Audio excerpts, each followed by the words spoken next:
Hola, somos Paloma McAllister y Alida Molina. Y bueno, la obra que presentamos en Rusafa Escénica este año trata sobre todo el tema de la inmigración por mar, más concretamente en el Mediterráneo, que es lo que más nos toca. Cuenta la historia de dos chicas que a través de un juego, vamos a decir, se plantean hasta qué punto son ellas también extranjeras. Creo que es interesante ver la obra porque es un tema muy difícil de tratar y nos hemos atrevido a abordarlo desde un punto incluso cómico, ¿sabes? Incluso desde un punto de comedia amarga.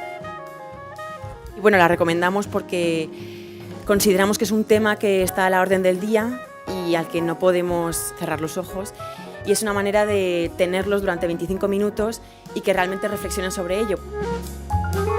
Queda claro constantemente el nombre de la obra, ¿no? El significado de Mari Mortis, y desde un principio hasta un final es un crescendo y muy buen trabajo el de estas dos actrices. Recomendable, por favor, venir a verla.